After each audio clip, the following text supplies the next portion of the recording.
si bien ha quedado un poco escondido el tema con todo lo que ha pasado en el país en el último tiempo, el proyecto se ingresó en diciembre del año pasado y ha evolucionado desde entonces un poco por la sombra.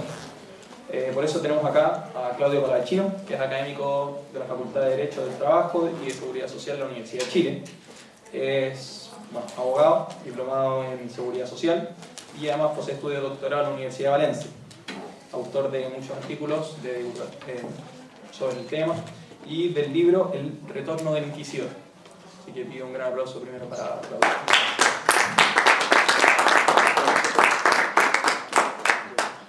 A mi otro lado tengo a José Francisco Castro, que también es abogado de la Universidad de Chile, magíster en Derecho de Empresa y además posee un MBA. Actualmente es jefe del Departamento Jurídico de Dirección del Trabajo y además posee experiencia en la Subsecretaría del Trabajo y áreas similares. Así que también pido un gran aplauso para poder empezar con el tema.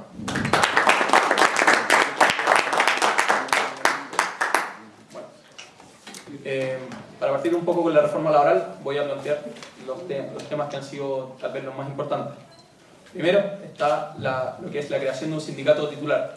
Esto significa que va a haber solo un sindicato o una organización que pueda hacer la negociación por parte de los trabajadores.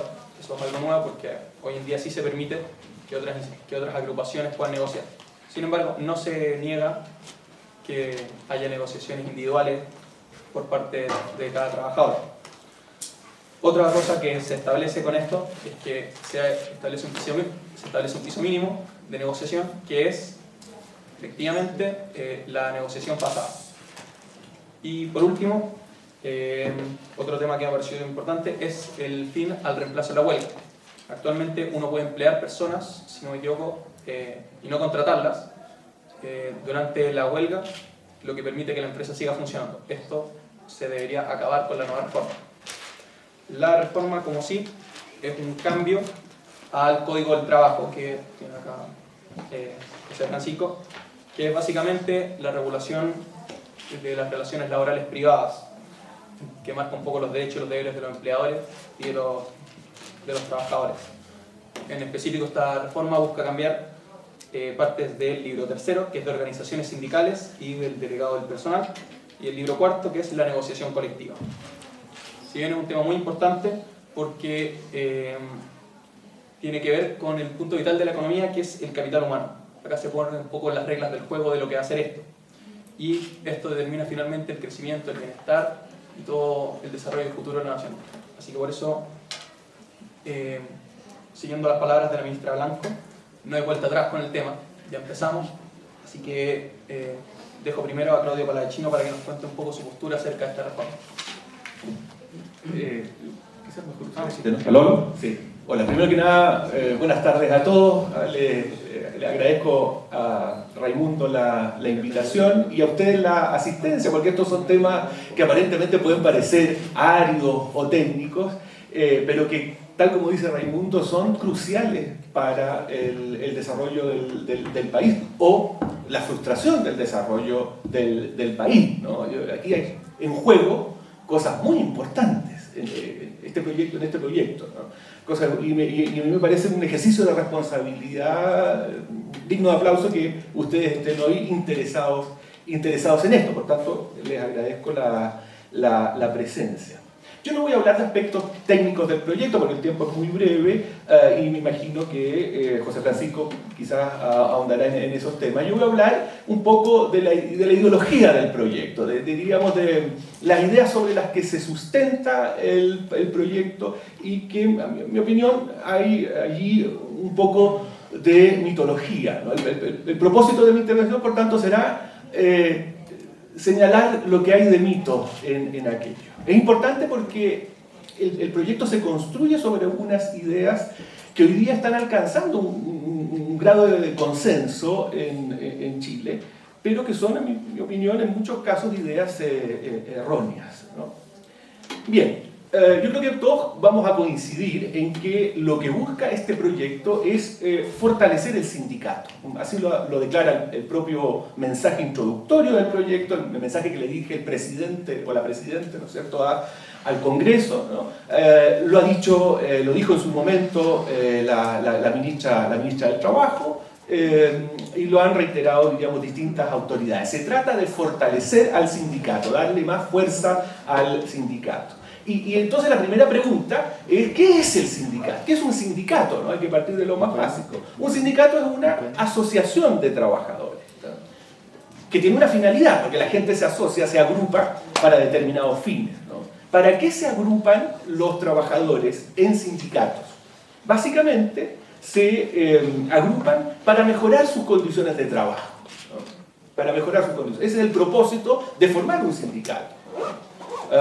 Mejorar las condiciones de trabajo y especialmente dentro de esas condiciones de trabajo la remuneración o el salario, el sueldo en el lenguaje, diríamos, más coloquial, ¿no?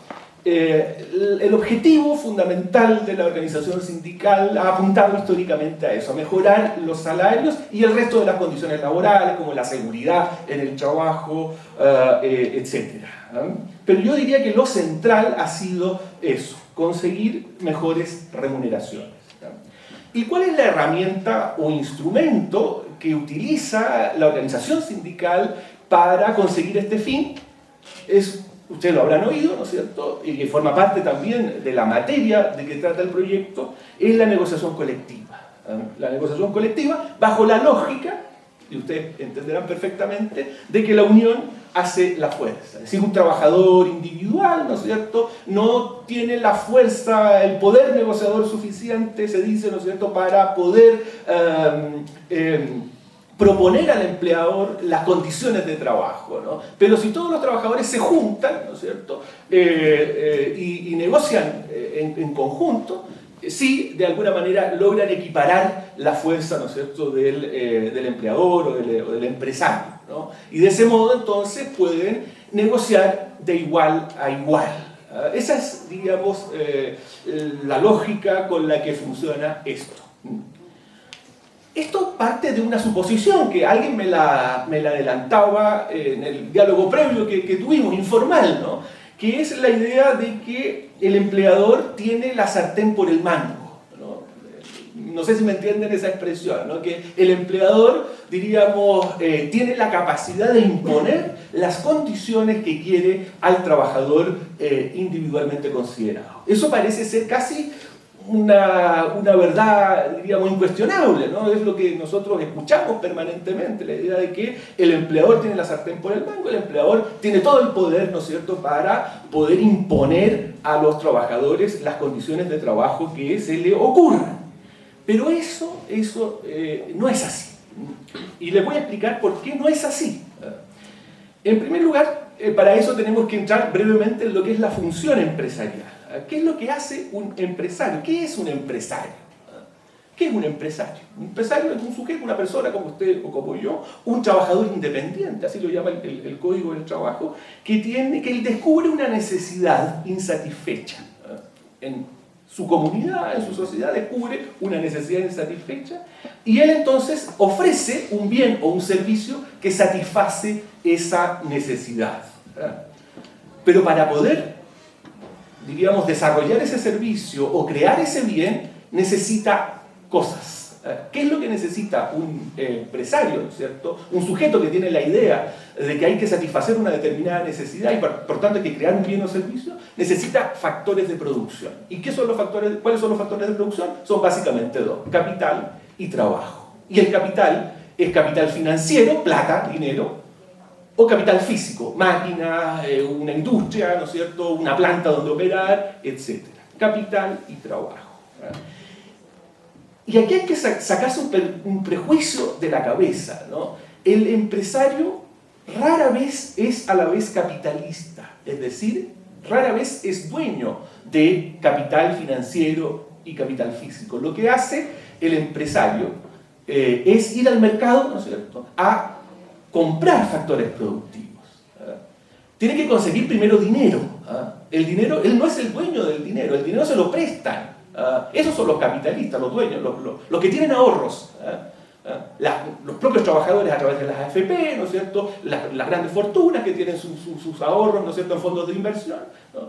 tiene que conseguir dinero. ¿Para qué tiene que conseguir dinero? Para comprar capital físico y para contratar trabajadores. Como se trata de un mercado, el empresario tiene que competir con otros que están en la misma situación, con otros sujetos que también tienen una idea, que también quieren generar bienes y servicios y que también tienen que concurrir al mercado financiero a conseguir dinero, al mercado, diríamos, de capitales físicos para conseguir insumos, maquinaria, tecnología, y al mercado de trabajo a contratar trabajadores. Compite, y esto es crucial, compite el empresario con otros empresarios por los factores productivos, incluido el factor trabajo. Es decir, cuando el empleador quiere contratar trabajadores, no es una relación entre él y ese trabajador. Hay otros empresarios que también es probable que quieran a ese mismo trabajador. ¿Y cuál es la consecuencia que se sigue de esto? Bueno, que el empleador no puede pagar lo que quiera. Eso explica, diríamos, que decir que el empleador puede pagar lo que él quiere, que el empresario puede pagar lo que él quiere, es un mito. No puede pagar ni mucho más, ni mucho menos, que lo que pagan los otros que están desarrollando actividad empresarial. No puede, diríamos, pagar mucho más. ¿Por qué? Porque si es un empleador muy bueno, ¿no es cierto?, de un gran corazón, y quiere pagarles más de lo que están pagando los demás, ¿qué va a suceder?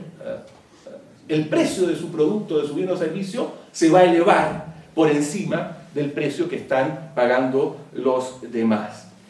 ¿Y qué va a pasar ahí? Bueno, que ustedes mismos, los propios trabajadores en su rol de consumidores, ¿no es cierto?, lo van a dejar botado y se van a ir por el que cobre el bien o servicio más barato. No puedo trasladar al precio del producto el mayor coste que significa pagar una remuneración por encima de la que están pagando los demás, porque sube el precio de mi producto y entonces los consumidores, que son implacables, ustedes mismos, ¿no? Yo mismo, cualquiera de nosotros, ¿no es cierto?, no le vamos a tolerar el alza de los propios trabajadores en su rol de consumidores, no se lo van a tolerar, ¿no? Y tampoco puede pagar mucho menos, y eso sería lo más interesante, que lo que están pagando los demás. Tampoco puede pagar mucho menos que lo que están pagando los demás, porque entonces el trabajador se va a ir. Así como el consumidor, cuando le suben los precios, migra hacia otros productores de bienes y servicios, el trabajador, cuando no le pagan lo que él pretende ganar, lo están pagando por debajo de lo que están ofreciendo los demás, se va a ir a trabajar con los demás. Ahora, esto que estoy describiendo sucede especialmente en países como el nuestro, que están, diríamos, cercanos al pleno empleo. Cuando se genera mucho desempleo, efectivamente ahí el empleador está en una posición, diríamos, hay un gran stock de trabajadores, ¿no es cierto?, disponibles para trabajar, y ahí, diríamos, el salario baja. Pero en situaciones normales, como las que vive el país, en general el trabajador que no consigue obtener la remuneración que desea, tiene la posibilidad de emplearse con otro empresario. Esto no es teoría, ¿no? Ustedes vayan a las regiones agrícolas, yo soy de Talca, como les comentaba algunos, ¿no?, a las regiones agrícolas, a la sexta, a la séptima región, y van a ver que los empresarios agrícolas no pueden pagarle lo que quieran a los trabajadores, ¿no? Porque si no, los trabajadores dicen, no, me voy a la minería. Ahora, lamentablemente la minería en este último tiempo está cada vez decayendo, pero me voy a la minería, me voy al norte porque ahí me pagan mejor, entonces no le trabajo a usted. Entonces es importante retener aquello. Entonces no es tan cierto que el empleador tenga siempre la sartén por el mango. Esta es la realidad, esto que les explico es la realidad de la mayor parte de los empresarios. Uno cuando piensa en los empresarios tiene a pensar en Paulman, ¿no es cierto?, en Sayé, ¿no es cierto?, en los grandes empresarios, pero resulta que no es así, ¿no? La mayoría de los empresarios de mediano y pequeño tamaño, funcionan como yo les describo, ¿no? Son un trabajador más. De hecho, el propio Código del Trabajo lo dice en el artículo 3, el empresario es un trabajador independiente, ¿no?, cuya diferencia con el trabajador dependiente o asalariado es que él lo que hace es conjugar factores productivos, conjugar capital o trabajo, pero tiene que ir a buscar capital y trabajo al mercado y compite con otros empresarios para aquello. No dice eso el código, claro. No dice eso No, dice el código dice que es un trabajador independiente, no dice el rey, tiene razón. Y define empresa en otro lugar. Bueno, decíamos, ¿no es cierto?, que la función del sindicato, ¿no es cierto?, es mejorar las condiciones de trabajo y especialmente subir la remuneración. Yo les diría que hay dos formas básicas, se lo estaba también conversando con alguien antes de empezar esta charla, existen dos formas básicas de que los salarios suban. Una que podríamos llamar natural, o fisiológica, si ustedes quieren, o normal, que es con mayor crecimiento económico. ¿Qué significa? Porque esto lo escuchamos muy recurrentemente y a lo mejor no le damos suficiente vuelta, ¿no? ¿Qué significa que haya más crecimiento económico? Significa primeramente que hay ahorro. Ahorro. Esto significa, ¿no es cierto?, que hay primero mayor utilidad, mayor ganancia, ¿no? En la medida que ustedes van a escuchan recurrentemente gente que se queja por las excesivas ganancias de las empresas, ¿no? Porque las empresas, diríamos, ganan demasiado. Esa alegación es en alguna medida ignorante respecto de la función que cumple la utilidad o la ganancia en la regeneración del capital, ¿no? Porque esa ganancia que obtienen los empresarios y sobre todo los dueños del capital, no es bueno, alguna fracción se gasta como este personaje de las caricaturas, ¿no?, este millonario, en una mansión y un yate, ¿no? Una porción se va a gastar probablemente en una mansión y un yate y en puro y en coñac, ¿no? Pero el grueso de esa utilidad no se gasta, no se consume, y el grueso de esa utilidad es ahorro. Es decir, el grueso de la ganancia de la utilidad vuelve al mercado financiero. ¿Y a qué vuelve el mercado financiero? ¿No? A financiar a nuevos emprendedores, a nuevos empresarios que tienen un proyecto, una idea para generar bienes y servicios que satisfagan las necesidades de la sociedad, de la comunidad, ¿no? ¿Y qué significa la inversión, ¿no? Significa que esos capitales, ¿no es cierto?, van a ser tomados, ¿no es cierto?, por los empresarios para adquirir nuevos factores productivos y generar nuevo emprendimiento, ¿no? Y como hay mayor demanda de factores productivos, se incrementa el precio de los factores productivos. Y sabemos que el trabajo es un factor productivo y por tanto la mayor demanda de trabajo eleva naturalmente los salarios. Esa es la forma natural, normal, fisiológica en que los salarios tienen que subir. Pero también existe otra forma que podríamos llamar anormal, ¿no es cierto?, patológica o coactiva de subir los salarios. Subir los salarios, diríamos, por un acto de fuerza. Y aquí cumple un papel la ley. La ley, en algunos países, ¿no es cierto?, puede establecer los salarios. En nuestro país establece el salario mínimo, ¿no? Dice, mire, ningún trabajador puede ganar menos de esta cifra. Es una forma coactiva, ¿no es cierto?, de fijar el salario. Y también los sindicatos, y con esto ya voy a terminar, ¿no?, para ajustarme el tiempo, también los sindicatos suben los salarios de una forma coactiva o forzada. Diríamos, no en este proceso natural que hemos descrito al principio. ¿De qué modo los sindicatos suben? La única forma en que los sindicatos pueden subir los salarios, ¿no?, de sus afiliados, ¿no?, lo pueden hacer de una única forma, ¿no? Esa única forma es controlar la oferta de trabajo. Y en tal sentido, ¿no es cierto?, se comportan como los monopolios, ¿no? Lo que busca un sindicato es tener el control de la oferta de trabajo. Ya sea el sindicato al interior de la empresa, o ya sea el sindicato, ¿no es cierto?, que abarca, diríamos, a trabajadores de distintas empresas. Siempre el propósito será controlar la oferta de trabajo. ¿Y cómo se controla la oferta de trabajo? Impidiendo, de hecho, por la violencia o por la vía de obtener que la legislación ampare esa pretensión, ¿no es cierto?, impedir al empleador que contrate trabajadores por menos de lo que el sindicato pide.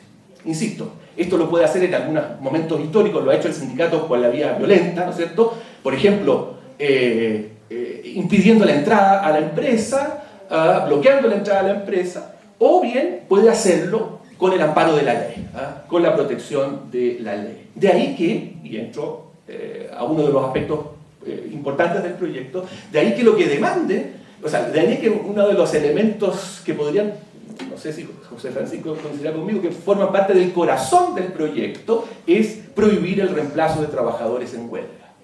Porque si el empleador no puede contratar trabajadores por menos de lo que está pidiendo el sindicato, entonces el sindicato tiene el control de la oferta de trabajo. Por la vía de prohibir el reemplazo de trabajadores en huelga, el sindicato controla la oferta de trabajo, crea una escasez artificial de mano de obra al interior de la empresa, porque están en huelga. Nosotros no trabajamos, ¿no es cierto? Porque estamos en huelga. Y tampoco tu empleador puede contratar reemplazantes afuera de la empresa. Tampoco puedes utilizar, como ha resuelto la Corte Suprema recientemente, trabajadores que no se sumaron a la huelga internos para que los reemplacen. De ese modo entonces se provoca una escasez de trabajo al interior de la empresa y eso fuerza al empresario a elevar momentáneamente los salarios, a aceptar las demandas de incremento del salario. Se crean de ese modo entonces una escasez artificial y de ese modo se elevan los salarios. La conclusión de esto, ¿no es cierto? Uno podría decir, y lo sostiene el proyecto y lo sostienen los defensores del proyecto, que la negociación colectiva mejora la distribución del ingreso. Nosotros tenemos un problema, dicen, ¿no es cierto?, un problema de desigualdad en el ingreso. Dicen, mire, la solución es la negociación colectiva, ¿no? Está la idea errónea de que a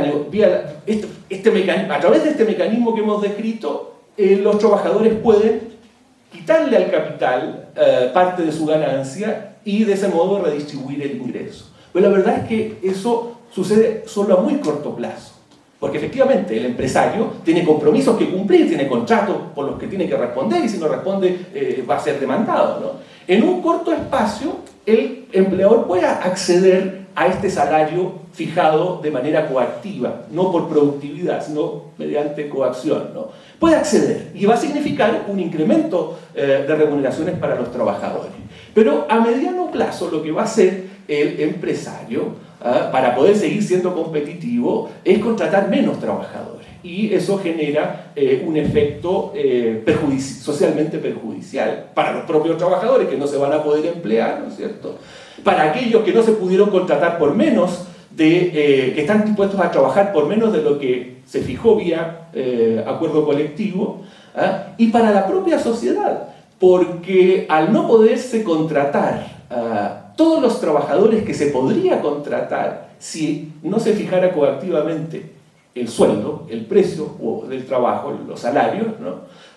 Entonces se reduce la oferta de producto y suben los precios. Entonces los trabajadores, la clase trabajadora, no los trabajadores que obtuvieron ese aumento, ¿no? La clase trabajadora se ve perjudicada. Se ve perjudicada primero porque se genera desempleo. Podrían trabajar más trabajadores que los que están trabajando por un sueldo inferior. Unos van a trabajar con un sueldo mejor, pero otros no van a trabajar en absoluto. Ese es el perjuicio para los trabajadores. Y además, ¿no es cierto?, en muchos casos esa alza de salario se va a trasladar a precios, con lo cual el producto o servicio, diríamos, se va a estar más caro, y entonces lo que el trabajador ganó como trabajador con el alza de salario se le va a ir por vía del alza del precio de los bienes o servicios, porque los trabajadores son también los consumidores. Y en aquellos casos en que la demanda de bienes o servicios es elástica, es decir, es una demanda en que el consumidor puede comprar otro bien, dejar de comprarla, lo que va a suceder es que los capitales que están invertidos, los capitales que están invertidos, ¿no es cierto?, en esa área de la industria, ¿no es cierto?, en esa empresa, se van a ir, porque ningún factor productivo se queda donde está mal pagado. Ningún factor productivo se queda donde está mal pagado. Si los dueños del capital ya no obtienen las rentas, diríamos, el retorno comprometido con el empresario ya no puede, diríamos, pagarle lo que le tenía prometido porque subieron sus costos, entonces esos capitales se van a ir a otro lugar, se van a ir a otro área de la industria en el propio país o se van a ir fuera del país, porque los capitales pueden, diríamos, viajar. Y entonces el empresario ya no va a tener más financiamiento en lo sucesivo para poder, diríamos, adaptar su industria a los fines del mercado. Estas son las cosas que están en juego con esta reforma.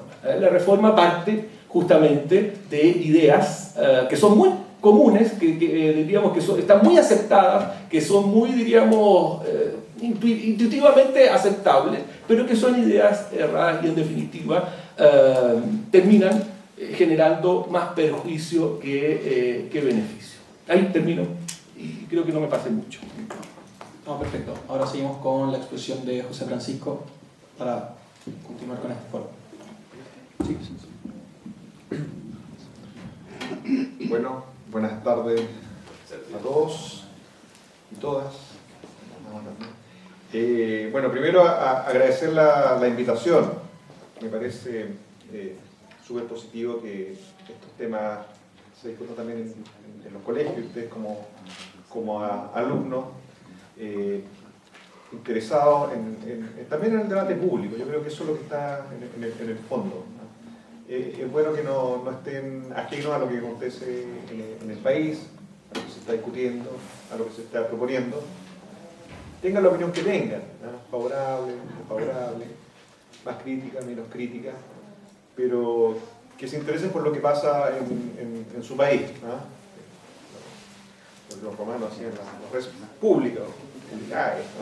la cosa pública. Segundo, transmitirle mi excusa. Lamentablemente me tuve que atrasar un poquito, estaba en Valparaíso por razones de trabajo, estaba en el Congreso, en la Comisión de Trabajo del Senado, y fui a por un tema y me pidieron también que me quedara el tema que seguía en la tabla, y ahí se me desbarató un poquito así, por eso me atrasé. Pero aquí estamos ya. Bueno, quiero aprovechar bien el tiempo que tenemos para explicar un poco en qué contexto se da este proyecto de reforma laboral, se le ha dicho. En realidad es más bien reforma al derecho colectivo, a una parte de los temas laborales. Lo vamos a explicar eso bien por qué. Y también explicar el contexto y los principales contenidos. No vamos a entrar al detalle, tecnicismo, ¿cierto? Que probablemente no agregue mucho valor, sino la idea matrices y por qué se está proponiendo. Bueno, en primer lugar, como mirada de contexto, decir que esto corresponde a un compromiso adquirido por el gobierno dentro de su programa.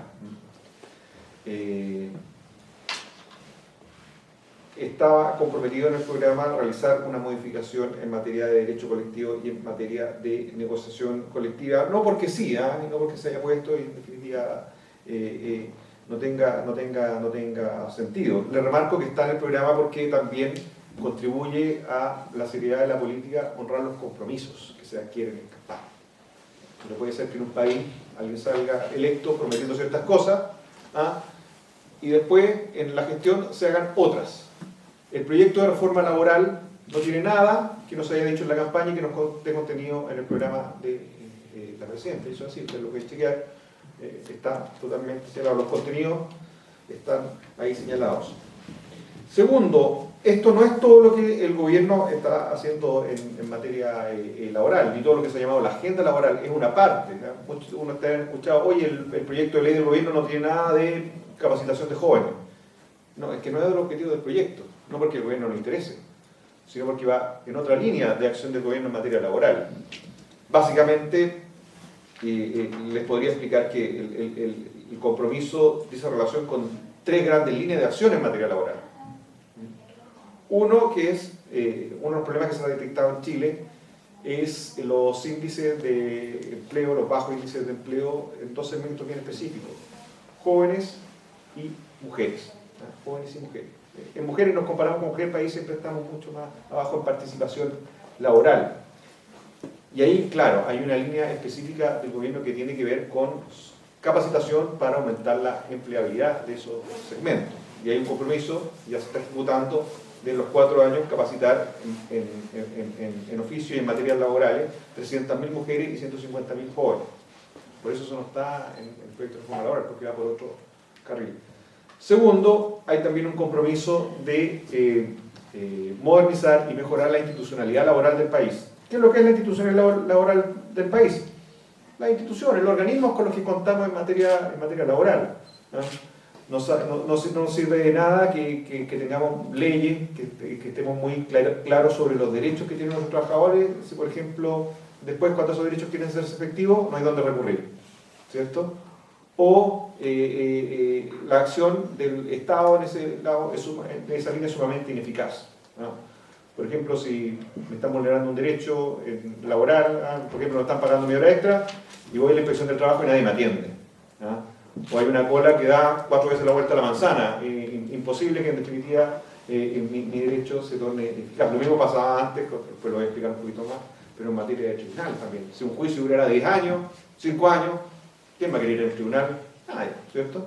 Entonces, institucionalidad laboral, que es la segunda línea de acción del gobierno, tiene que ver con eso, y básicamente con modernizar y mejorar las instituciones, concretamente la institución que yo represento, la Dirección del Trabajo, ¿cierto? Para que efectivamente la acción fiscalizadora pueda ser más eficaz. Y no solo la acción fiscalizadora, la Dirección del Trabajo también hace mediación, también hace capacitación a sindicatos, a pequeños empresarios, emitimos dictamen, que es lo que hace mi departamento, el departamento jurídico, realiza estudios sobre realidad, etc. Pero modernizar, ponerla al día. Les cuento solo un dato, la Ley Orgánica de la Dirección del Trabajo del año 67. ¿No? Ustedes no habían nacido, me dicen, yo tampoco. ¿No? Entonces, y desde esa época entonces hay que hacer un ayornamiento. También el CENSE, que es un organismo clave en materia de capacitación y empleo. Esa es una segunda línea de acción institucional del gobierno. Institucionalidad laboral, mejorar. Una dirección de trabajo, un CENSE más acorde a nuestra realidad, más eficaz, más moderno. Y la tercera línea de acción tiene que ver con también una puesta al día en materia de derechos colectivos de los trabajadores. ¿Qué pasa? Que nosotros en materia de derecho colectivo, cuando me refiero a derecho colectivo, me refiero a sindicatos, negociación colectiva y derecho a huelga, que es la tríada de derechos que le dan contenido al principio de la libertad sindical. Lamentablemente nuestra institucionalidad no ha sido modificada en lo grueso, no solo en los últimos 25 años, podríamos decir, fácilmente 35 años. Nuestro modelo de relación laboral en materia colectiva, ¿no? Cómo se negocia en Chile la negociación de empresas, todo esto que los trabajadores que hay en reemplazo para los trabajadores que están en huelga, etc. Todo este procedimiento sumamente detallado es algo que se instaló a fines de los 70, en lo que algunos llaman gobierno militar y otros preferimos llamar dictadura. Ahí viene nuestro modelo en una etapa que los que habrán leído más sobre este tema se conceptualiza desde el punto de vista de las políticas laborales como el plan laboral. A fines de los 90, Chile recién vino a ratificar 2 convenios de la OIT. La OIT es la Organización Internacional del Trabajo, me imagino muchos de ustedes ya lo saben, me comentaban que son todos estudiantes de educación media. La Organización Internacional del Trabajo, que sus instrumentos son convenios y recomendaciones, ¿cierto? Chile recién, a fines de los 90, ratificó los convenios fundamentales en materia de libertad sindical, convenio 87 y convenio 98. Y a partir de eso, el año 2001 se hicieron algunas modificaciones en materia de derecho colectivo, pero modificaciones muy pocas e insuficientes para lo que se está pretendiendo ahora. Entonces, dentro de ese contexto, a lo largo, desde el retorno de la democracia, el año 90, hasta ahora, que ha pasado 25 años, en materia laboral han existido algunos cambios. En materia, lo que nosotros los laboralistas llamamos derecho individual del trabajo. ¿Qué es lo que es derecho individual del trabajo? La relación del trabajador individualmente considerado con su empleador, ¿cierto? Esa relación. Por ejemplo, no sé, normas de jornada, se redujo la jornada de 48 a 45, se introdujeron la modalidad de jornadas parciales, el contrato de trabajo, etc. ¿No? Hubo cambios también en materia de término en la relación laboral. Cambio fundamental fue a la justicia laboral también, que se introdujo en la década pasada, que significa que antes un juicio laboral podía durar 3-4 años fácilmente, y hoy día un juicio ordinario laboral puede demorar 4 meses, dependiendo de la región, ¿cierto? Si es monitorio, 2 meses, etc. Lo que le da eficacia también a los derechos de los trabajadores, ¿cierto? Si usted lo despiden y su empleador le adeuda algún concepto, le quedó debiendo indemnizaciones, periodo proporcional, etc. Y usted le dice, no, pero demande, pero el juicio va a durar 4, 5, 6 años. No es lo mismo que si le digan va a durar 4 meses, ¿cierto? 2 meses. ¿No? Entonces, eso da eficacia también a los derechos, ahí también se había avanzado. Pero en materia de derecho colectivo, el país estaba pendiente, ¿no? Estaba pendiente. Bueno, y de ahí que surge este proyecto, del cual vamos a explicar algunos contenidos principales. Primero haciéndome cargo de los tres que, a los tres que hizo referencia Raimundo. En primer lugar, él habló de la titularidad sindical. Sí, la titularidad sindical no tiene que ver con que exista un solo sindicato en la empresa. La titularidad sindical tiene que ver con dos cosas. La primera es que en aquellas empresas en que existe sindicato, el empleador negocie con el sindicato, ¿cierto? Pero si hay más de un sindicato, negocie con todos los sindicatos que hay en la empresa, ¿no? Sí, eso es propio de la libertad sindical, también la libertad de afiliación, pero no la situación que tenemos hoy día, que la ley en la parte de negociación establece esta posibilidad que, habiendo sindicatos, igual el empleador negocie con grupos de trabajadores, que son grupos que se constituyen, que nuestra experiencia en la dirección del trabajo nos dice que más bien son grupos que arma el propio empleador, para negociar y darle condiciones igual o más favorables que las que tiene el sindicato. Y además grupos que quedan, una vez que se firma el instrumento colectivo, quedan en total desamparo, porque además no tienen fuero. Como no son dirigentes sindicales, los que sí tienen el sindicato, no tienen fuero. En consecuencia, después cuando hay que hacer cumplir el acuerdo, ¿cierto?, no tienen ninguna herramienta que los proteja. Y la titularidad sindical también tiene que ver con que, algo que es muy de sentido común, ¿cierto? Si yo firmo un contrato con cualquiera de ustedes, con José Antonio, por ejemplo, y después queremos modificar ese contrato, ¿quiénes tenemos que ponernos de acuerdo? Nosotros dos, ¿cierto? Es de sentido común. O queremos incorporar a Raimundo al contrato. Nosotros dos ponemos de acuerdo. Oye, ¿te parece que Raimundo también está en el contrato? Ah, perfecto, listo. Y lo hacemos. Bueno, el proyecto de reforma laboral dice eso. Si un sindicato llega a un acuerdo con un instrumento colectivo con el empleador, pero después ese instrumento colectivo quiere hacerse extensivo a otros trabajadores que no están en el sindicato, que estén de acuerdo ambas partes. Hoy día no es así.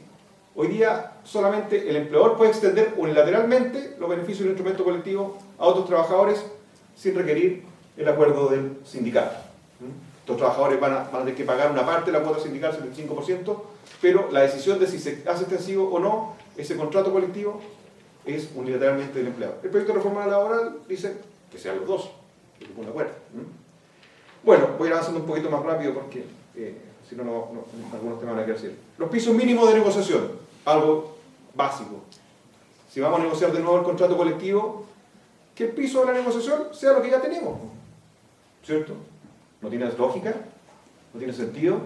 Si yo tengo un arrendatario y le estoy arrendando un rey y le cobro una renta de 200 por el departamento, nos sentamos a discutir, pero partimos que él es lo que está pagando, ¿cierto? Los 200.000 pesos, ¿no? 300.000, no sé lo que cuesta. Hace tiempo que no arriendo, si me quedo con los precios un poco del pasado, parece. Que hay un piso en la negociación y no que se parta de cero. Hoy día muchas veces los trabajadores llegan a hacer efectivo el derecho a huelga, ¿ah?, para que simplemente mantener las condiciones que tenían en el instrumento colectivo anterior. Simplemente para eso. Para mantener lo que ya tenían. Tienen que llegar hasta la huelga. Hoy día la idea es que se parta de un piso. Además, piso que es bastante flexible porque no tiene incorporado el reajuste del IPC. Entonces, además, un piso que tiene una... Entiendo que a la empresa le puede haber ido mal, ¿ah?, entiendo un poquito la lógica económica que puso Claudio, claro, pero evidentemente usted dejando fuera el IPC. Los 100.000 de ahora no son los mismos 100.000 de hace 3 años, ¿cierto? Eso estamos claros, ¿ah? Y la ley deja eso fuera. Tercer lugar, fin del reemplazo de los trabajadores en la huelga. Bueno, esto es algo que a los que de repente nos ha tocado conversar con laboralistas de otros países, nos da un poquito de vergüenza cada vez que íbamos a un seminario y decían, no, sabes que en Chile se pueden contratar trabajadores reemplazantes durante la huelga, porque es algo que en la generalidad de los países de Occidente no existe, ¿no?, en la gran mayoría, y además ha sido rechazado por la OIT, porque ¿qué efectividad, qué eficacia va a tener una huelga si el empresario puede contratar trabajadores reemplazantes? ¿Cuál es el sentido de la huelga? La huelga es una de las principales herramientas que tienen los trabajadores dentro de un proceso de negociación, ¿cierto? Una herramienta de presión, efectivamente. La historia del derecho del trabajo está dada por la historia de la también en gran medida de las movilizaciones y los derechos ejercidos por los trabajadores. Ahí en eso la huelga juega un papel fundamental, cosa que vemos en nuestra historia simplemente. O sea, la legislación laboral en todos los países ha surgido así. Si no, si los trabajadores no se hubieran manifestado nunca, todavía no tendríamos jornada de 16 horas, tendríamos trabajando niños en las fábricas, como era en Inglaterra al inicio de la revolución industrial, etc. No tendríamos normas sobre accidentes del trabajo, etc. Entonces, esto hay que desatanizar esto del sindicato, la palabra sindicato es malo y ya. No, si la historia de... Además los sindicatos existen en Alemania, en Suecia, en Estados Unidos, en todos los países, y algo con el cual se convive. Lo importante, claro, que cumplan su función, ¿no? Bueno, en materia de reemplazo, el proyecto plantea ponerse al día a nivel internacional, eliminar el reemplazo, pero tampoco deja a la empresa en el más absoluto abandono, sino que establece la posibilidad que se acuerde con el sindicato, con los trabajadores, y si no hay acuerdo, que lo determine la Dirección del Trabajo o los tribunales, la posibilidad de que se mantengan servicios mínimos de equipos de emergencia, que mantengan, por lo menos, que no se vean afectados ni la salud de las personas, ni la seguridad, ni el medio ambiente, ni las instalaciones, etc. ¿no? Una suerte de servicio mínimo de equipo de emergencia para, durante ese periodo de huelga. Cuarto, el proyecto amplía las materias de la negociación colectiva. ¿no? Otro de los defectos de nuestra negociación colectiva es una negociación colectiva muy pobre. Entonces, en cuanto a contenido, básicamente la discusión está centrada en materia económica. El proyecto contempla la posibilidad que, por ejemplo, los trabajadores a través de sus organizaciones puedan participar en lo que son las políticas de capacitación de la empresa, de capacitación de personal. Son ellos mismos los que se van a capacitar, materia de recursos humanos, etc. Temas de jornadas excepcionales también, jornada pasiva, etc. Lo que llaman el pacto de adaptabilidad laboral. O sea, vayamos un poquito más y enriquezcamos la negociación colectiva también. No nos centremos solo en las lucas, centremos también en que lo más probable es que estemos mucho tiempo trabajando juntos, entonces podamos también acordar otras cosas. También se amplía la cobertura de la negociación colectiva. En Chile hay una serie de categorías de trabajadores que están excluidos del derecho a negociar colectivamente, que curiosamente es un derecho fundamental, ¿no? Reconocido por la OIT, reconocido por los instrumentos internacionales de Naciones Unidas, reconocido también por nuestra Constitución, pero que en Chile hay una cantidad de categorías de trabajadores que están fuera. Bueno, el proyecto reduce esas exclusiones, incorpora a los trabajadores que están en contrato de aprendizaje, incorpora acota más bien los cargos de los trabajadores de confianza. Uno entiende que los trabajadores de confianza le hace el gerente, el subgerente, claro, ellos no negocian colectivamente porque ellos más bien representan al empleador en la negociación. Pero lo demás, el supervisor, ¿cierto? El jefe de tienda, muchas veces es un trabajador más, ¿cierto? Usted uno va a una tienda, a un mall, va a comprar cualquier cosa y de repente al mismo que está vendiendo, al que le llama y dice, oiga, jefe, es un trabajador más porque ese trabajador no va a poder negociar colectivamente, ¿cierto? O el químico farmacéutico, por ejemplo, en una farmacia. Entonces, también uno de los objetivos del proyecto, junto con que se negocien más materias, también que más trabajadores puedan negociar. Finalmente, porque creo que ando por ahí con los tiempos, ¿no? Sí, un momento. Ya, vamos. ¿Cuánto? 3 minutos. 3 minutos. Ya, perfecto. También el proyecto, otra cosa que hace es ampliar algo que ya se ha introducido en el Código del Trabajo, en nuestra legislación del año 2001, que es el derecho a la información. ¿Qué se busca? Que la negociación colectiva también sea de mejor calidad. Para que sea de mejor calidad, necesitamos que ambas partes estén bien informadas, ¿cierto? Porque si, por ejemplo, los trabajadores no saben cómo le va a la empresa, no saben los riesgos que tiene, no saben, en definitiva, cuáles son los proyectos futuros, va a ser una negociación a ciegas. Y cuando hay una negociación a ciegas, ¿qué es lo que se hace? El tejo pasado, ¿cierto? Cuando ustedes negocian con alguien, ¿cierto? Van a pedir algo y no saben cuánto le pueden, le tiran un tejo pasado y de ahí se van por la vía del regateo, simplemente llegando a la mejor solución posible. Bueno, para que uno no caiga en eso, sino que tenga toda la información, la idea es que también las organizaciones sindicales cuenten con la información de la empresa, cómo le está yendo, los balances, la política de inversión, etc. Y el proyecto contempla dos tipos de información. Una información periódica, que con una cierta periodicidad la empresa le entregue información a las organizaciones sindicales de cómo marcha la empresa para enriquecer la negociación, y por otra parte que también le entregue cierta información para preparar el proyecto de contrato colectivo. Finalmente, entendemos que también el Estado debe cumplir algún rol. Y por eso el proyecto está centrado en la negociación colectiva, el derecho a huelga sea un derecho efectivo también, ¿no?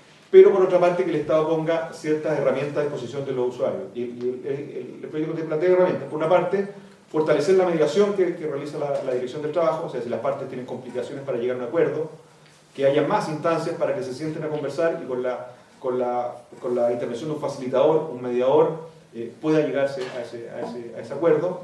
Segundo, se fortalece también la línea de arbitraje, que hoy día está contemplada en el código, pero de una forma muy precaria, ¿cierto? Que además las partes pueden en un caso, ya no funciona la dirección de trabajo, pero un árbitro externo pueda dirimir esa negociación colectiva. Hay arbitraje forzoso, arbitraje voluntario, etc., pero no voy a entrar en ese detalle.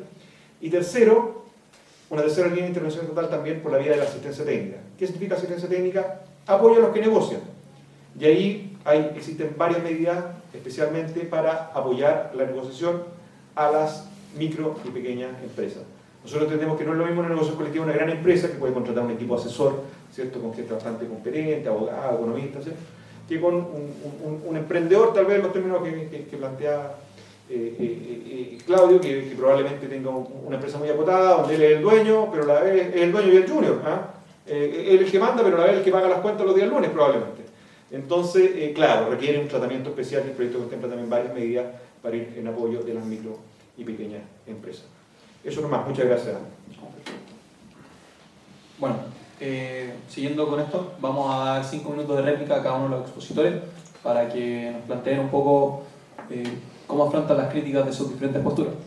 En primer lugar, vemos más que nada una idea de la necesidad de un poco saldar esta deuda con los trabajadores, un poco de modernizar estas relaciones laborales que, si bien se han mantenido durante mucho tiempo así, necesitan una actualización. ¿Cómo se ve un poco esto, profesor? Bueno, yo diríamos dos precisiones y una idea central que me gustaría que sería lo que se llevaran por lo menos de lo que dije yo. Dos precisiones. La primera en relación con que Chile es una especie de excepción universal en materia de reemplazo. Yo tengo que discrepar ahí de José Francisco, eso no es así. En Estados Unidos hay reemplazo de trabajadores, en Gran Bretaña. En algunos estados de Estados Unidos. En Gran Bretaña también hay reemplazo, ¿no? Y fíjense que, mire, acabo de ir a buscar acá al frente, a Libertad y Desarrollo, un libro que se llama Sentencias Destacadas. Ahí hay un comentario mío de una sentencia que sacó la Corte Suprema hace el año pasado, ¿no?, sobre el reemplazo de trabajadores en huelga. Y fíjense ustedes que, repitiendo las mismas ideas que repite todo el mundo acerca de esto, ¿no?, pero fíjense que la Corte Suprema no logra encontrar más de 4 países donde está prohibido absolutamente el reemplazo de trabajadores en huelga. No logra encontrar más que 4 países. Yo no sé si José Francisco tendrá la lista completa de todos los países que prohíben radicalmente el reemplazo, ¿no? Tengo la impresión de que la mayoría de los países se permite el reemplazo, bajo condiciones. En Chile tampoco es llegar y llevar, tiene ciertos requisitos que cumplir el empleador para poder reemplazar. Y los convenios 87 y 98, me perdonará, pero no, de hecho, no solo el 87 y 98, no hay un solo convenio de la OIT, texto, que mencione la palabra huelga. Partamos de ahí. Ni un solo convenio.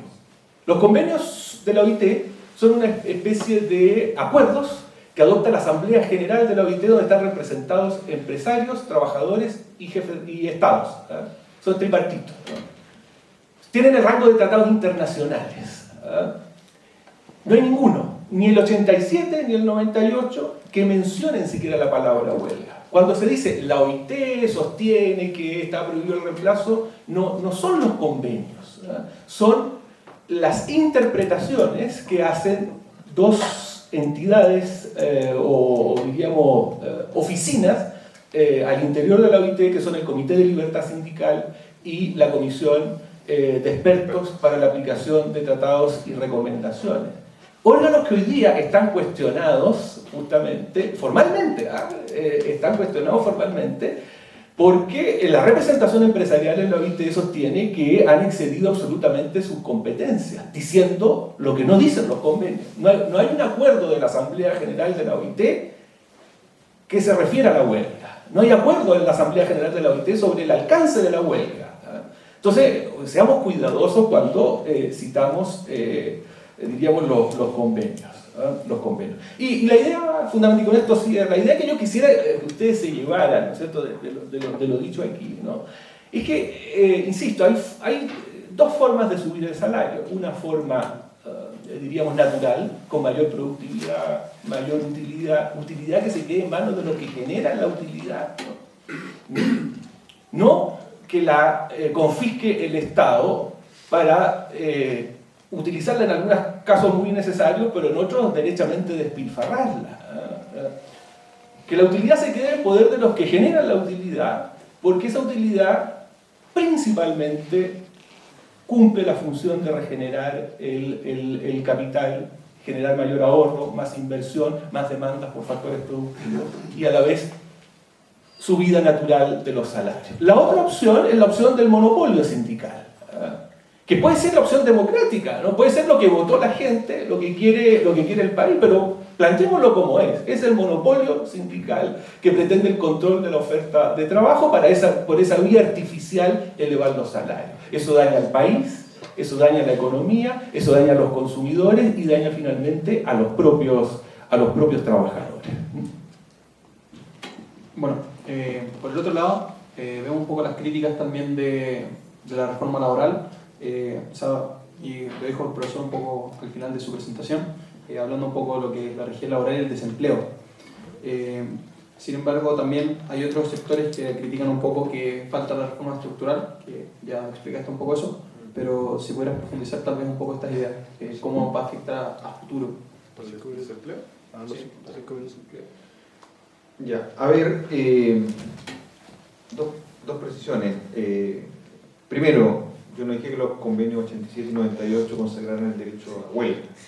Dije que los convenios 87 y 98 hayan sido ratificados recién, a fines de los 90, por este país, y que eran los pilares de la libertad sindical en materia de la OIT. Ahora, efectivamente, el derecho a huelga no está contemplado explícitamente en esos convenios.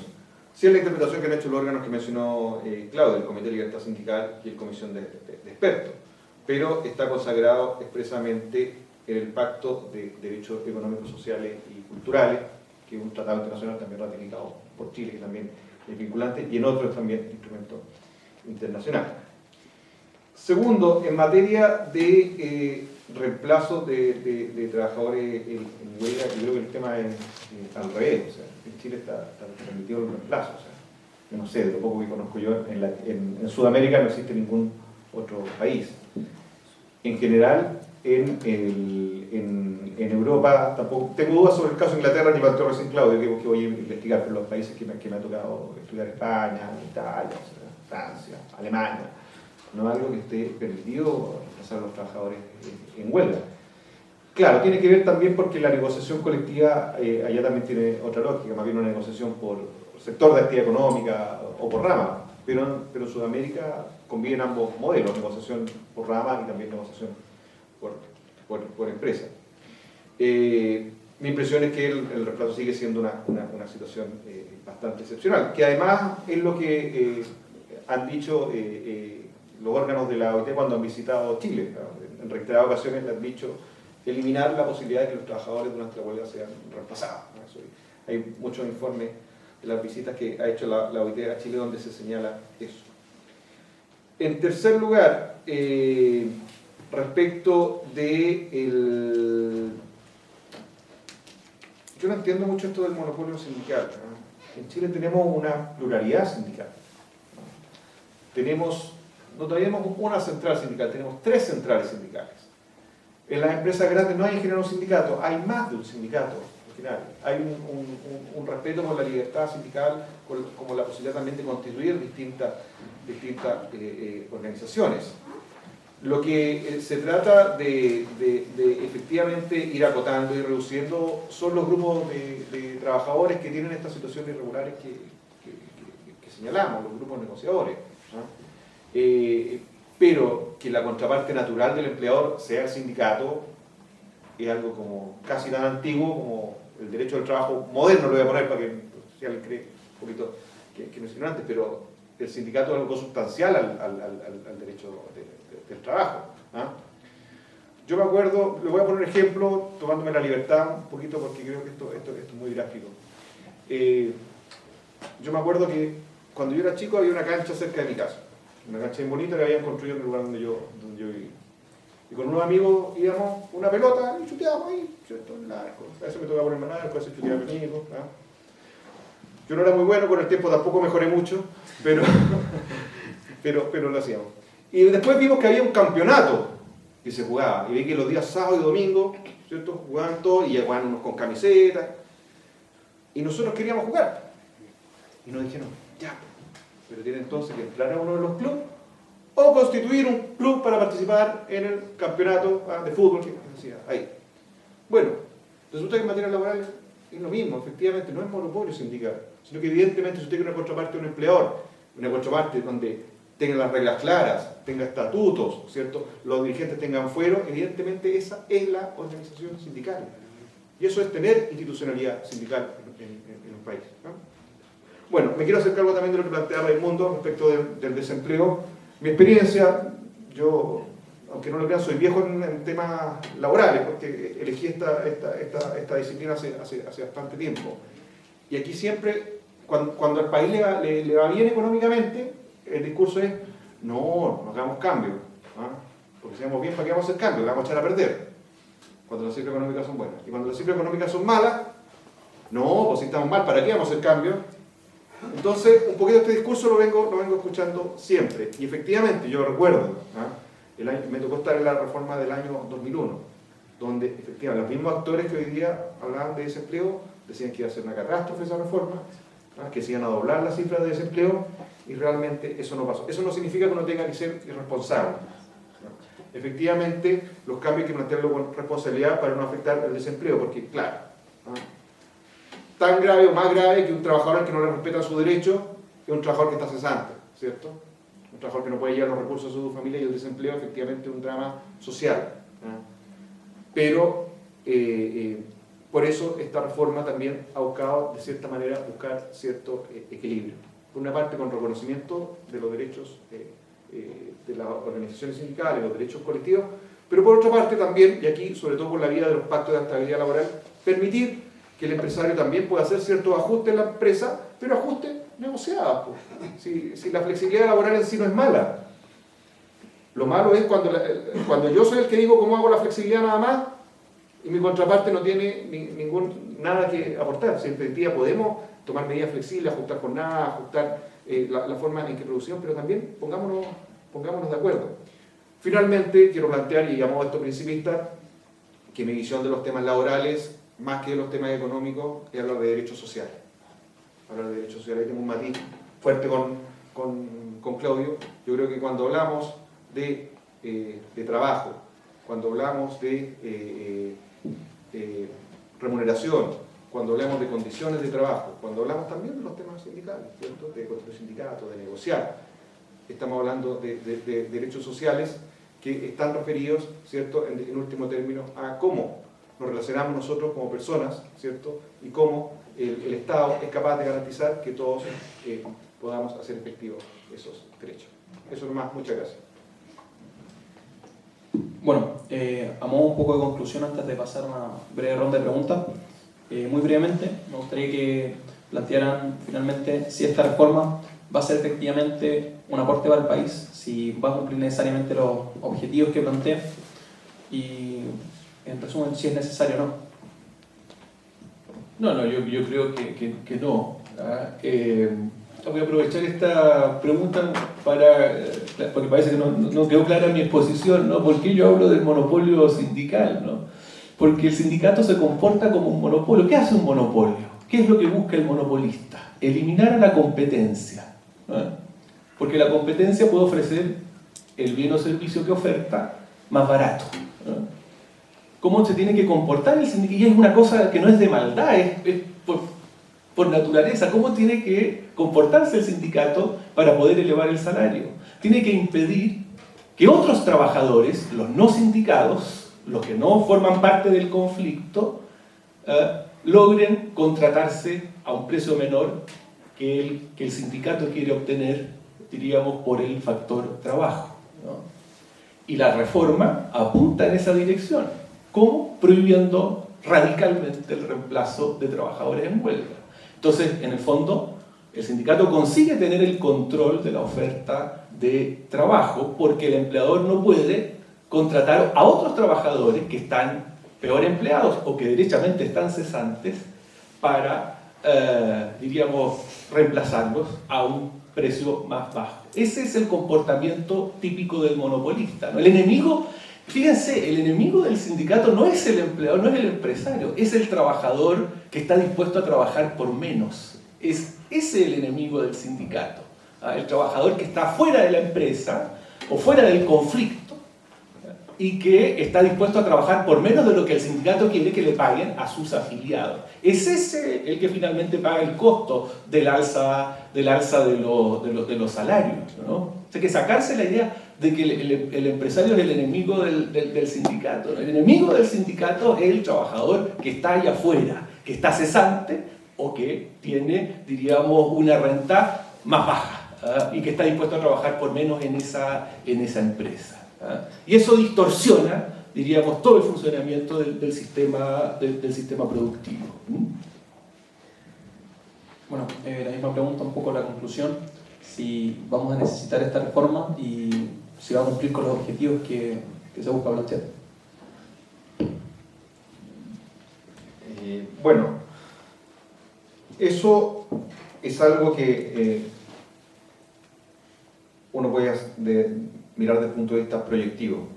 Yo creo que sí, de forma gradual, sí, efectivamente. ¿Por qué? Porque el número importante de las modificaciones de la reforma están referidas a la negociación colectiva.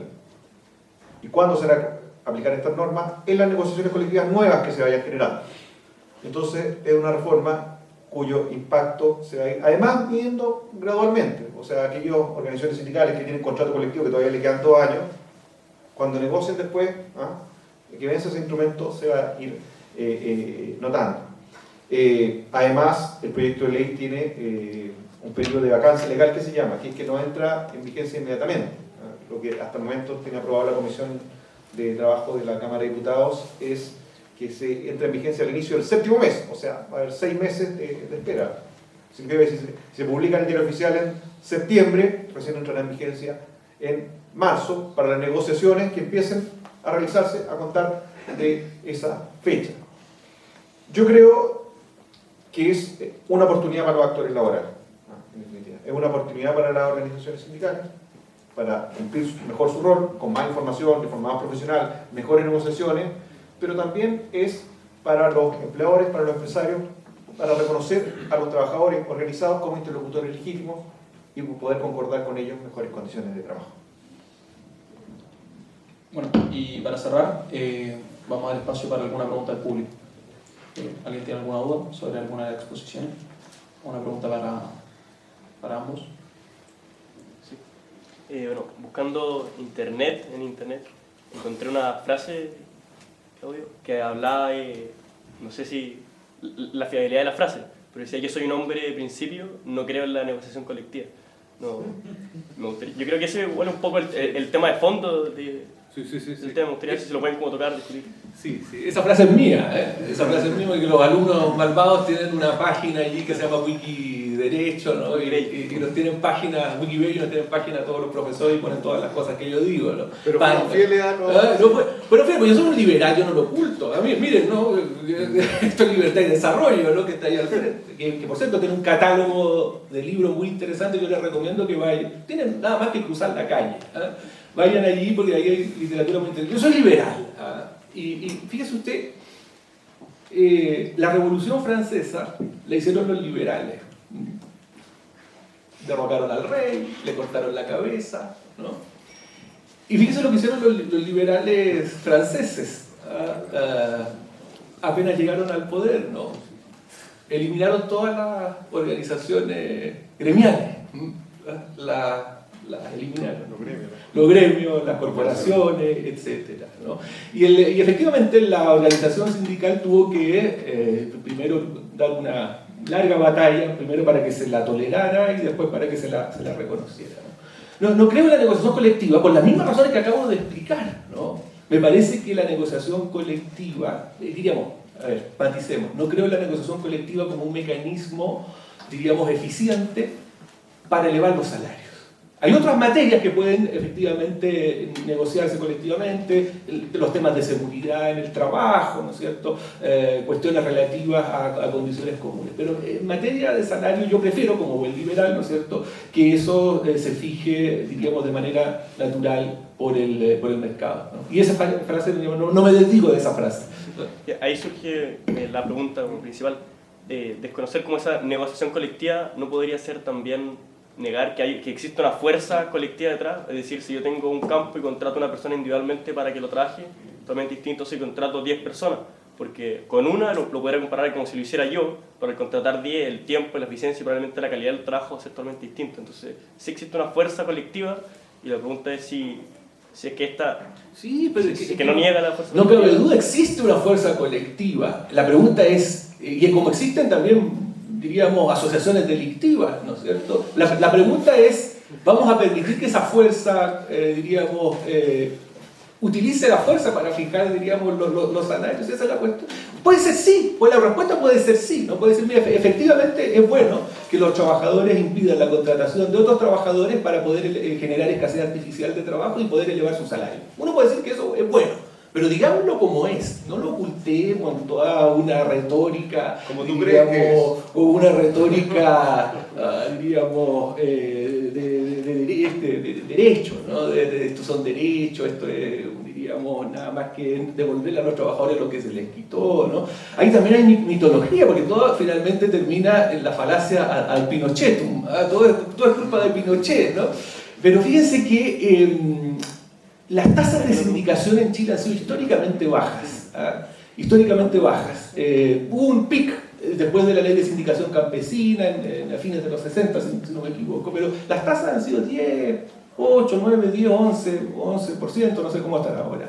Que no es tampoco muy distinto de lo que sucede en Europa. Por eso tenemos una tasa de sindicación mejor que Francia, por ejemplo, ¿ah? Que tiene 8%. ¿Ah? Pero otra cosa, el modelo de negociación, por ejemplo, radicado al nivel de empresa, no es un invento de José Piñera, ¿no? Ese modelo de negociación radicado en la empresa es del Código del 31. Ese es el modelo de negociación que viene de allí, ¿no? La desconfianza de los trabajadores por la organización y fíjense por la negociación colectiva incluso, ¿no? Porque la demanda histórica de los trabajadores no ha sido convertirnos nosotros trabajadores en actores reguladores de las relaciones laborales. La demanda histórica de los trabajadores ha sido que el Estado por la vía de ley regule las relaciones laborales. No, diríamos, y eso no ha sido impuesto. Eso ha sido por circunstancias, diríamos, que no se pueden explicar aquí, ¿no es cierto? Ha sido la demanda histórica de los trabajadores, la intervención estatal por la vía legislativa, no convertirse en autorreguladores de las condiciones de trabajo por la vía de la negociación. Yo diría eso, ¿no? La cuestión clave es eso. Queremos una fijación, diríamos, de los salarios artificial, diríamos, coactiva, o queremos una fijación de los salarios natural que responda al crecimiento del país. Este país no es Alemania, no es Inglaterra, no es ni siquiera Portugal en términos de PIB. ¿Saben lo que es el PIB? El Producto Interno Bruto, la riqueza que genera este país, ¿no? Yo creo que estamos demasiado hoy día, y no solo en el ámbito del derecho del trabajo, en muchos flancos, estamos muy preocupados de distribuir la riqueza en lugar de estudiar cómo los países que distribuyen más que nosotros se hicieron ricos. Porque nosotros no estamos al nivel de los países ricos todavía. Estamos en la cola, ¿no es cierto? Estamos arriba respecto de los países de Latinoamérica y en la cola de los países más ricos. Somos países de ingreso medio. Y la trampa de los países de ingreso medio es creer que ya pueden, diríamos, hacer redistribución de países ricos. Yo me ocuparía más, si yo estuviera en el gobierno, no lo estoy, probablemente nunca lo llegaré a estar, ¿no? Me preocuparía más por estudiar cómo se genera riqueza, cómo facilitamos la generación de riqueza, antes de preocuparme cómo se reparte una riqueza que todavía, digamos, es pequeña. Bueno, creo que si hacemos respuestas cortas tenemos que poner una pregunta más. Sí, por eso. Un tema distinto, pero ¿qué rol juegan en este minuto las asociaciones profesionales? Porque hablamos de los sindicatos, pero los sindicatos agrupan a los trabajadores de la empresa en su conjunto, digamos, independiente de qué función hagan. Eventualmente se supone que se ha hablado mucho de la ética laboral, pero en este minuto, a nivel profesional, no existe eso porque no existen tribunales de ética y los colegios profesionales no tienen la función ética del ejercicio de la profesión, por ejemplo. ¿Qué rol juega en este caso, hablando de reforma laboral, el tema de las asociaciones gremiales como tal? Porque ellas sí también hablan de pedir salarios mínimos para determinados roles, y estamos hablando de un equipo que están hablando a lo menos del mismo trabajo, teóricamente. Sí.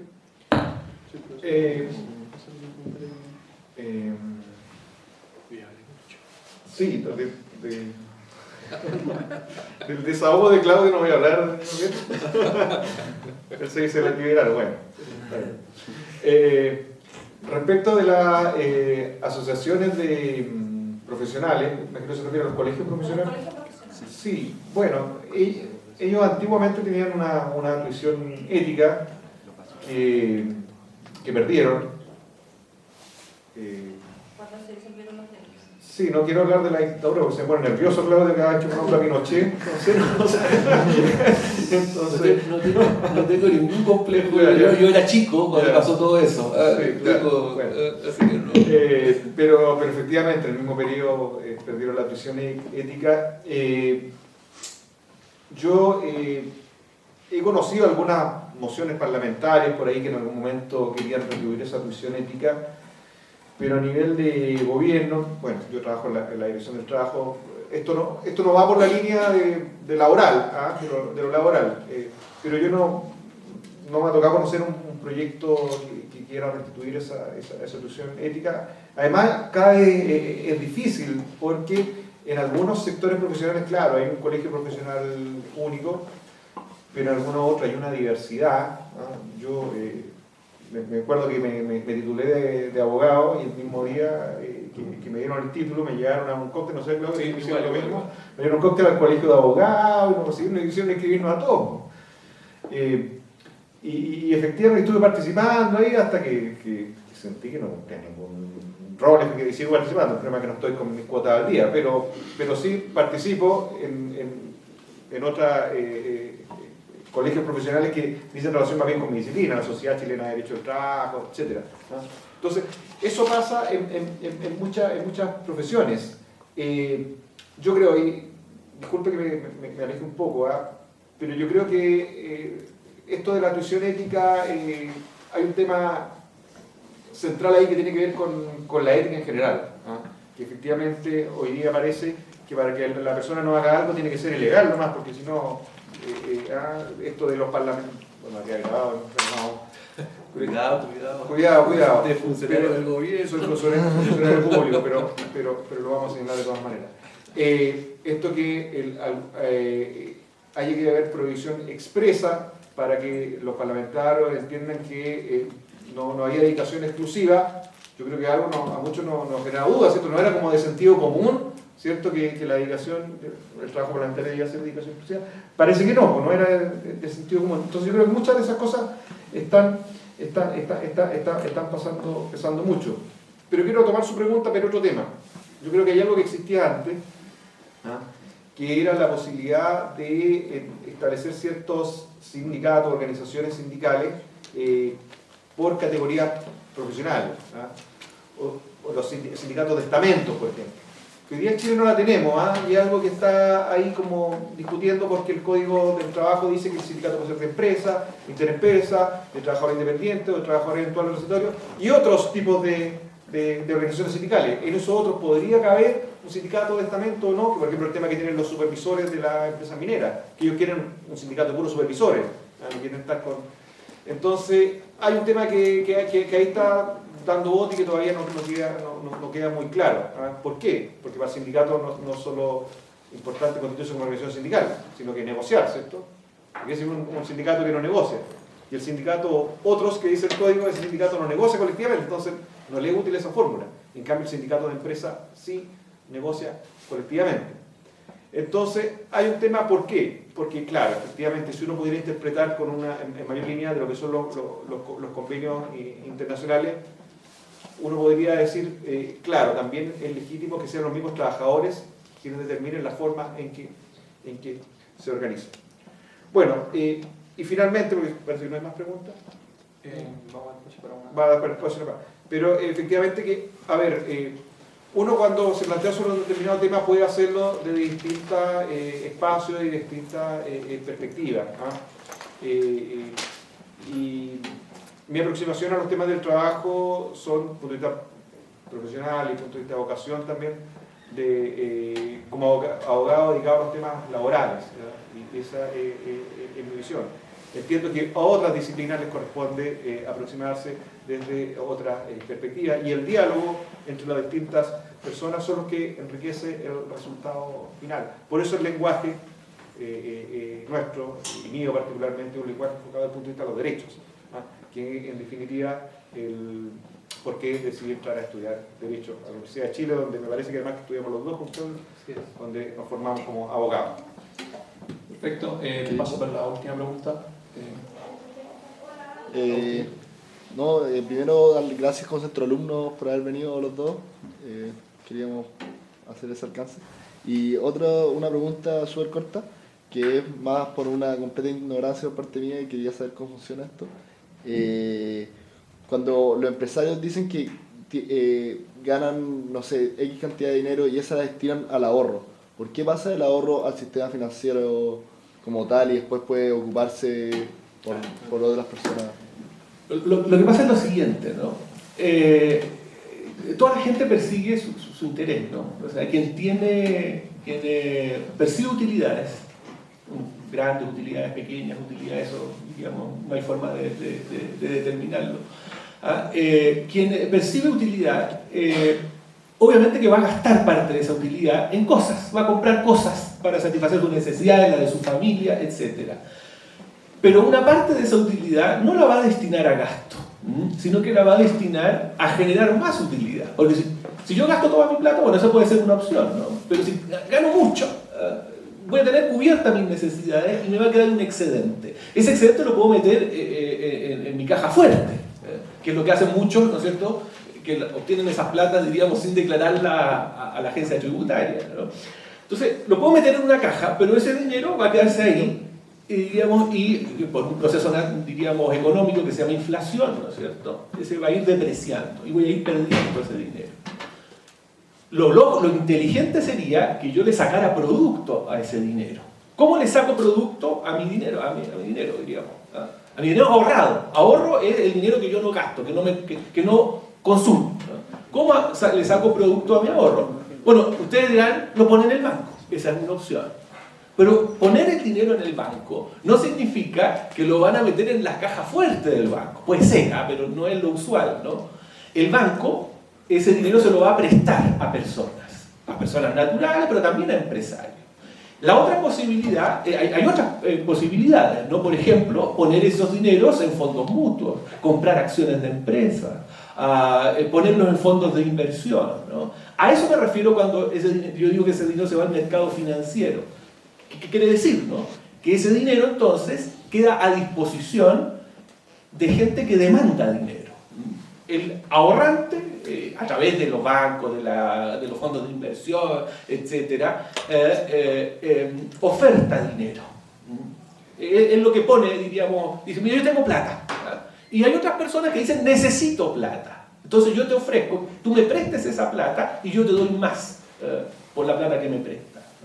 Eso hace el emprendedor, el empresario, ¿no? Yo necesito plata para poder llevar a cabo mi vida, porque yo inventé, diríamos, una botella, diríamos, que le va a gustar mucho a los consumidores, porque es una botella, digamos, que es plástica, pero que se recicla, digamos, en 2 días después que uno la bota, por ejemplo. Entonces todos los ecologistas van a querer comprarme mi botella especial, pero tengo que comprarme una máquina para hacer la botella, ¿no? Y no tengo plata. Entonces yo voy con mi idea, voy a un inversor, ¿no es cierto?, o a un banco, ¿no es cierto?, y le explico, mire, yo tengo esta idea, y yo sé que con esta idea voy a ganar mucha plata, présteme. Y si la idea parece más o menos razonable, se le presta, le prestan el dinero, y es claro, se lo prestan, pero yo le digo, mire, usted me presta 1.000, yo le voy a devolver 1.200. Y entonces el que era dueño del capital, ¿no es cierto?, va a poder recibir de vuelta su dinero más 200. Entonces esa es la forma en que, a eso me refiero cuando el dinero se coloca en el mercado financiero, ¿no? Y eso es lo que activa la economía, ¿no? Si insisto, la ganancia de los empresarios, o de los capitalistas fundamentalmente, bueno, una parte se gasta en la mansión y el yate, pero el resto vuelve al mercado financiero y financia más empresas, financia el crecimiento. Cuando el Estado, por la vía de impuestos, arrebata ese dinero y lo gasta en las cosas que se le ocurren a los sátrapas que manejan el gasto fiscal, ¿no? Se pierde esa posibilidad.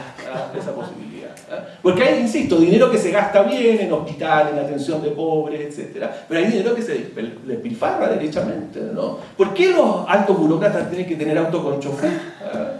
¿Por qué la señora Bachelet tiene que quedarse en un hotel en París que cuesta una fortuna diariamente, ¿no?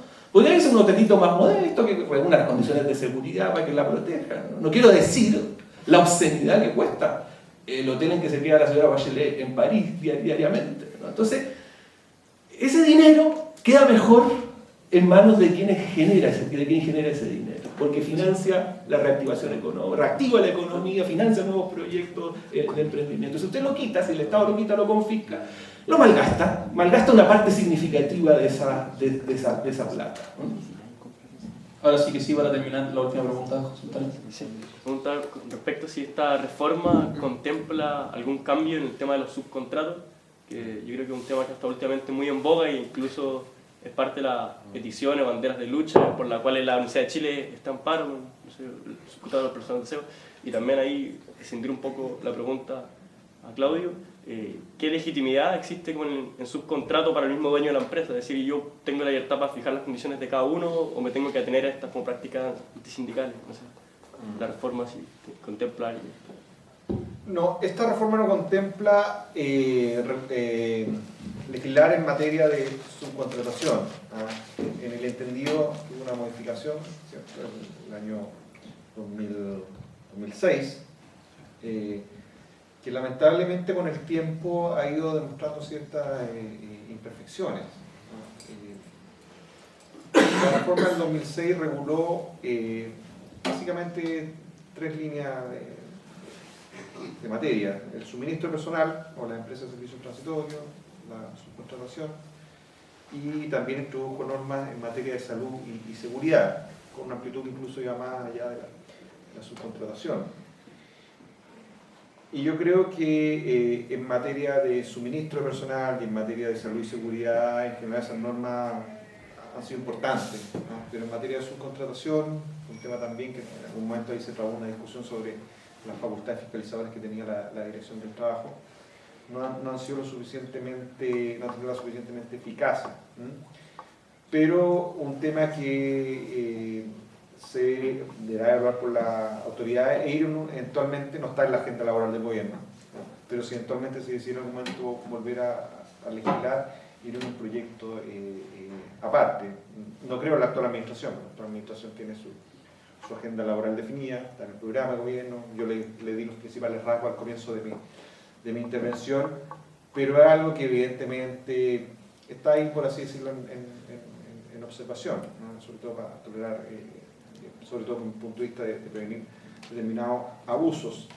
Que es un tema que tiene que ver también con el cambio de las formas de contratación, o sea, la subcontratación, el suministro personal, tiene que ver con que las empresas también han ido mutando, ¿no es cierto? Hoy día la empresa no es la fábrica de Ford, que tenía un auto y uno le apretaba una tuerca, el otro le ponía la puerta, el otro le ponía, sino que efectivamente el trabajo en serie, las películas antiguas un poco que reflejaban eso, sino que evidentemente hoy día la empresa se concentra en el giro de sus negocios y externalizan otras funciones, ¿no?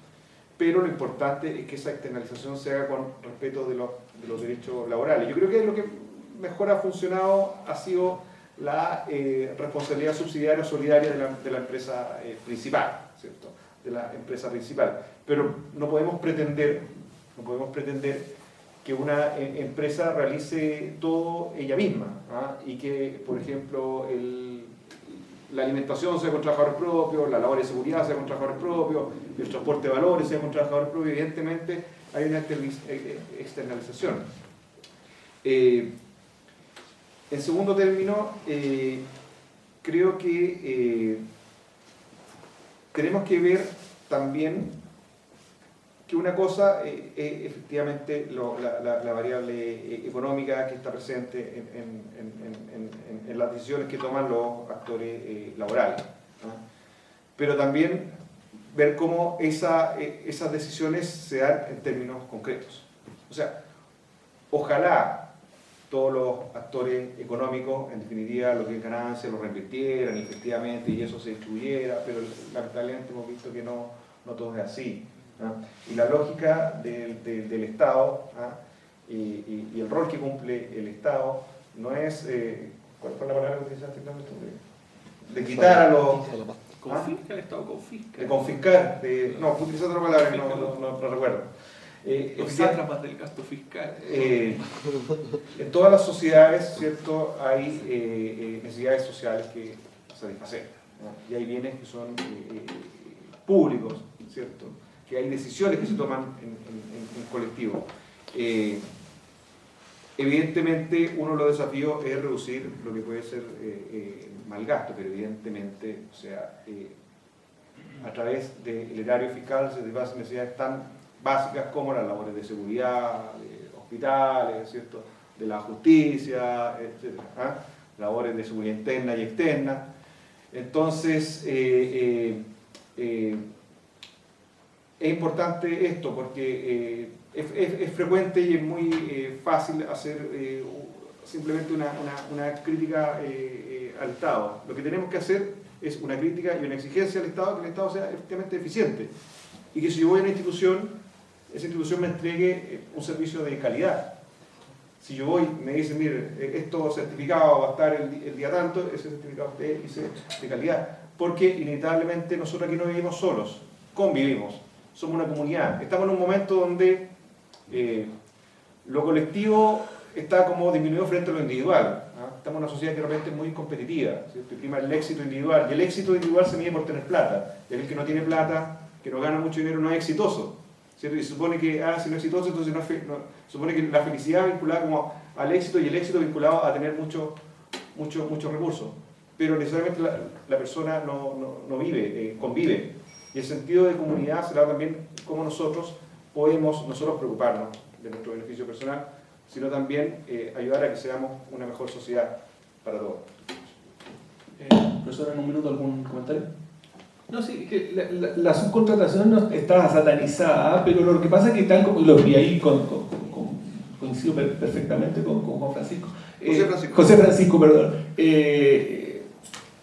Es una cosa que ya llegó para quedarse, no se va a acabar la subcontratación por la especialización, ¿no? Es decir, una empresa no puede realizar la totalidad del ciclo productivo, tiene que trabajar con empresas especializadas que sepan hacer mejor esas tareas que lo que la hace ella.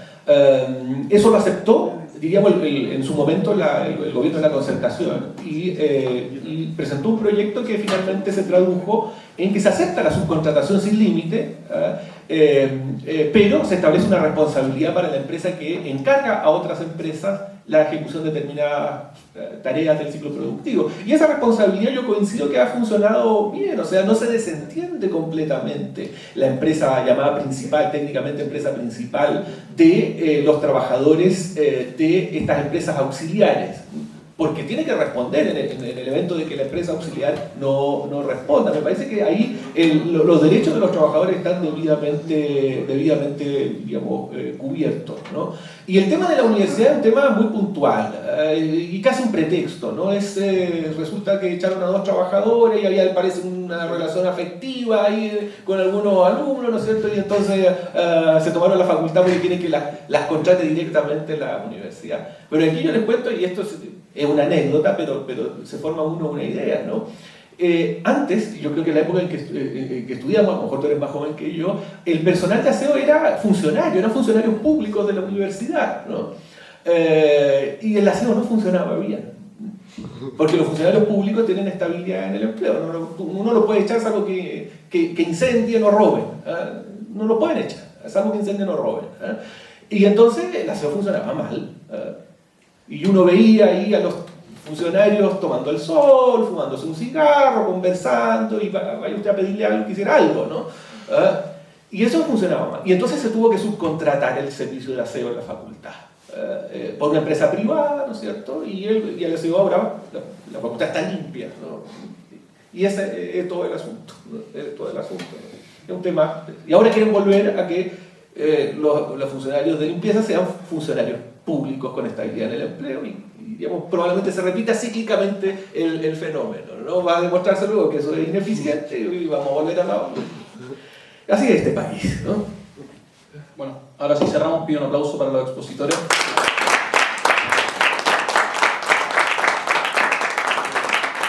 También recordamos que a las 6 hay ciclo de cine, está la película Requiem for a Dream. Así que para el tercer y cuarto, así que ojalá se puedan quedar. Solo como yo que